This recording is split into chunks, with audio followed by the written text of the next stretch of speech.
Hi, this is Dan Locke. Are you thinking of using videos to grow your business, to market your products and services?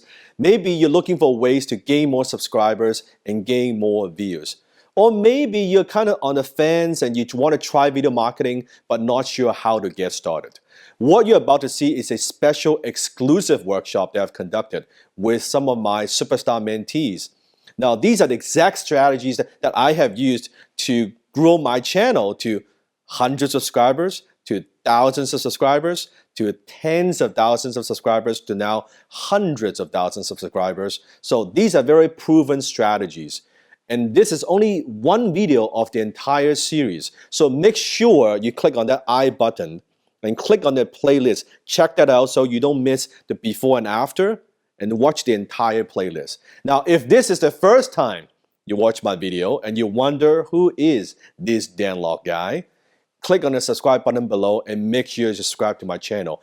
Every single day, I upload a video to my channel for you. And you can see we have hundreds of thousands of people watching my video and they enjoy the content very much. I think if you deep dive into my content, you also get a lot of value from it. With that said, let's dive right into it. So with that, we talked about a little bit briefly about optimization. Well, how do you do that? Well, now that you've kind of gone through that whole setup process of your ad, now you get the fun part. The king of high ticket sales, world's highest paid consultant, media celebrity, multi-millionaire entrepreneur, acclaimed TEDx speaker, international best-selling author, Dan Locke. Google approves your ad, but it only gets approved if you are following the Google AdWords policy. Now, the platform that we use when we build YouTube PPC ads is called Google AdWords. And I have it in the pictures here, but I also wanted to show you that's kind of like the mother that helps control the other types of ads in the Google platforms, where it can be search ads or YouTube video ads and many other things. And so with Google AdWords, when you're building this campaign and you finally get it approved because you're following the policies, by the way, make sure if you are going to do this, read through the policy. You don't have to get memorized or anything like that, but just definitely review it each time to make sure that you're not out of bounds, because they can change the policy. Same thing with Facebook ads. Same thing with other types of ads. You always want to make sure that you are compliant so that you can have your business around for a long time. Who here wants to play the long-term play in their business? Yes? Yeah? You don't want to do this as a fly-by-night thing or get-rich-quick thing. Same thing with YouTube ads. YouTube ads are not a get-rich-quick thing. This is something that is the long-term play to help you in your business. So this is how we're going to measure and optimize with your YouTube ads. So this is some cool things that you can do to really get good ROI and really good idea of how is your ads doing, how is the health of it, right? It's called ad analytics. In Google AdWords, and after your ad has been approved and it's been running for a while, you'll be able to start seeing each of these areas of your analytics come through so you can really dial in to see, okay, how's my YouTube ad doing? Now, before you freak out and you see certain things happening with your money or views and all that stuff, you will want to listen to what I share later on at my last slide about the right mindset you have once your ad has been approved and you're running it. I'm going to talk about that in a moment. But right now, I want to get back over to the analytics. And with ad analytics, you've got views, subscribers, cost per view, impressions, clicks, percentage of video watched. This one's pretty gangster. I like that one because that can help me know if my video is doing good or not. So if I have a 60-second video, or if you have a 60-second video and you want to see how many of them are watching that whole 60 seconds or that whole 2 minutes, you can see that over time as the data starts coming in, and you'll either get a happy face or you'll get a sad face, and you're like, you know what? I got to change it. I got to optimize it. I got to adjust. No worries, because I'm an entrepreneur. I'm serious. I'm going to do whatever it takes to help my customers, right? And so that's where you get to see better conversions as you adjust some of these things over time. You'll be able to see your conversions. Now, to you, a conversion might be more leads, or maybe you look at your conversion as more subscribers to your channel. Whatever it is, you know your outcome once you've decided that you're going to look at these analytics to know these things. You'll be able to see how your keyword is doing, and you can get rid of the keywords or pause those keywords if you feel like it's not doing the right performance that you want, or maybe you can adjust the keyword bidding price. Each of these keywords, you can put a price on them, and you can like bid them anywhere from 1 cent to 7 cents or 23 cents per click or per view. And that's really cool because, if you see that you can get your advertising and each of your keywords, you're only getting charged like, 2, 5, 7 cents per click. That's pretty dang cheap. It's just cool things that you can do with YouTube ads as well, with that as well. Or like I talked about earlier, you've got those true view in-stream ads where you only get charged if they watch more than the 30 seconds. So either way, whether you do the keyword focus or in-stream, these are things that you want to pay attention to in your analytics.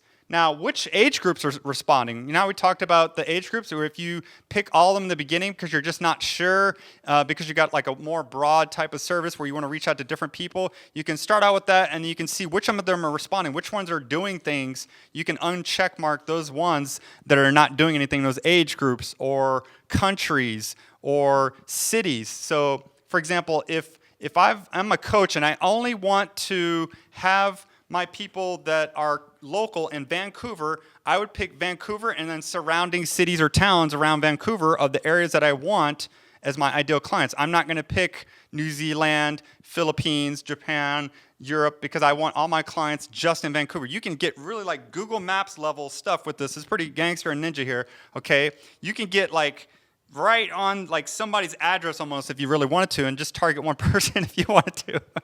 And so that's pretty cool stuff. Now I'm going to get into targeting one person or follow them. There's a cool thing I'm going to share with you guys at the end of the slide, so pay close attention. It's called retargeting. This is something that you're going to see later on. All right, so now that you've done these things, you looked at your ads, you got it approved, you looked at your analytics, you're seeing how things are doing, then you go into the action plan. You've got this stuff going, right? You've thought about how your ad is doing. Now it's about important mindset and things you need to do as you run your ad. You as the serious entrepreneur who's doing this with certainty because you know the importance of having paid advertising, especially with YouTube, because you know your competitors are doing this if you aren't. So you might as well do your thing as well to take action on it and learn about it, even if it takes you months, as long as you're taking action on it during 2017 to get serious about starting up a YouTube channel, getting those content and videos ranked like all three of us have been going to be talking about throughout here as you pay attention more, and getting those ads that are getting results and you tweak them and things like that. But it's also about having the right mindset. One of the things that a lot of people make mistakes with PPC ads is they let it run for, let's say, 1 week, and they're like, hey, I'm not getting like tons of sales. I'm not making $10,000 yet, or I'm not getting that much leads yet. Give it time, because with the Google algorithms and the way things work with ads, you want to give that time for the data to come in so that you can get a little bit more better data. Don't just get, oh my gosh, I didn't get any leads today, or I didn't get anybody to come to my website, or I didn't get any subscribers. Give it time for the ad to optimize amongst all the other ads that are out there so it can help you while you're doing those things. Don't be so quick to change too many things around in the first week. Give it some time, then you can go back into the ad and adjust some things. Yes? What's an average, for example, because we get that a lot. Right. So how long is, I'm watching my money go down, Mm-hmm. how long do you need to run your ad for to see results? Absolutely. So depending on your industry, your niche, and how hot it is or how searched or not searched it is, typically want people to wait for that first week, and then usually within the first month, you'll be able to see what kind of ROI that you're getting for whatever outcome, whether it's subscribers or influence or leads and sales. Those are things you want to use that time. And then you still want to let it optimize over the next few months after that, because this is the long-term play. Think of it like stock. You don't just get in there and get out and be like the typical day trader. The richest man in the world, Warren Buffett, says buy and hold. Well, same thing with YouTube ads. You want to buy your ads, optimize them, and be patient, let it hold, improve it, but keep on letting it get better. Let people get around to it, get used to it. And if you want to change it up, but you still want to have the same targets and all the other same settings there, just change up the video a little bit, or maybe change the call to action a little bit, but it's still getting to the same settings that are in your ad of all that hard work of your particular ideal customer. So just want to make sure you guys have these things in your heart as you take action on all the things that we share with that. And you got a question? Go ahead, Andre. Yeah, sure. Actually, I have two questions. Yes. One is how does the cost per click compare for the same keyword between YouTube and Google? Okay, so YouTube Like and Google. regular Google ads versus YouTube ads. Yes. Actually, Google ads is more expensive than YouTube keyword video ads. So if you do a YouTube video ad, saying it in a different way here, and you have keywords on there, you have a little bit more control of what you can do to save money on getting your keywords and ROI on that compared to Google. It used to be where you used to be able to save lots of money, and Google, just Google by itself type of ads used to be cheap, but that's gotten more expensive. And check this out. Even over time, as competition grows, don't feel discouraged, but even if that competition grows with keyword ads for YouTube ads, even if that gradually gets more expensive, if you've got certain keywords that are really competitive, you can actually just, be different and think me only and do, let's say, a placement ad or in-stream ad is what I'm really getting at here, where that way, regardless if the keywords are going up or down, you're going into this other section of ads, what I talked about, which is that discovery ad. So that way, you only get charged after the 30 seconds. So that way, if it's these people that are just looky-loos, whatever, you're not getting hurt because they haven't watched it and they can skip it before you get charged. So that's another way to save money if you're worried about the keyword thing. But yeah, I hope that answered the question. It's like Google's most expensive, and then keywords, and then you can get away with a lot more with the placement ads and stream ads there. Cool. Second question. So for the call to action, Yes. do you recommend just using those annotations where you can actually click on something? Do you recommend putting that as part of the video itself, or just using the stuff in the description? And how do you actually, what's the best way to get people to go outside of YouTube to wherever you want them to go to? Awesome question. Thank you, Andre. So what he basically said there is this is a cool way to optimize, but one thing is cool that you should know, and that is annotations or the little things that come up in there in the video where you can click, or those are actually going away as of this month. And so don't focus too much on that, and they don't show on mobile. So if you want your ads to show on mobile, tablets, and desktop, you want cards or in screens.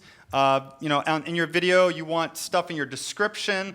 Having all three of those areas definitely helps, but you don't have to have all three of them at the same time. That can get kind of sometimes overloaded depending on the psychology of your ad and whatnot. A lot of times you can just get away with just giving them the call to action to click on the link down below in the description, and that's going to be more effective. So that way, regardless of what changes up at the top, as they change things, let's say taking away annotations, you've always got that link in the description that will always be there, and that's still going to be an effective approach since annotations are going away.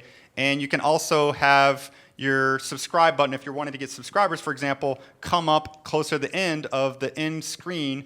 So the end screen means just at the very end of a video, there's an end screen that comes up where it gives them a call to action where they can either look at the stuff at the bottom of the description, or they can click on the subscribe button. That's a live link that they can click inside, whether they're on mobile, tablet, or desktop, using that end screen benefit. And that's all in the settings of your YouTube channel.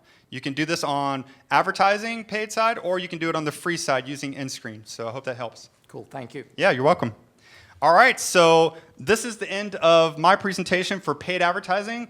Definitely, for when it comes to my paid advertising and what we do in Tubular and Horn, we're very selective of what we do and the types of clients that we work with. We really like to work with the types of clients that have good high ticket offers or high converting offers, have the right mindset, not a lottery mindset. And we just wanted to make sure of this, but I also wanted to make sure at the same time that this isn't a sales presentation to you. We're DLIC members here. We want to give you guys value, and so our focus and our intention with this is to make sure that you get value and you learn about what we do in our daily lives as we help different high-ticket clients. So we appreciate you, and now I'm going to switch the microphone back over to Desmond and Dan. So, what have you learned from my talk? And how does it apply to you? And how do you take direct action? Comment below and let me know. If any other questions, you can also comment below. And don't forget, click on the subscribe button, turn on notification, and hit the bell. So every single time I upload a new video, you will get notified. If you want to watch my other videos, make sure you can check them out on the left. You can check out all the other videos that I have. We have hundreds of videos on YouTube. You want to expand on a topic? Check it out.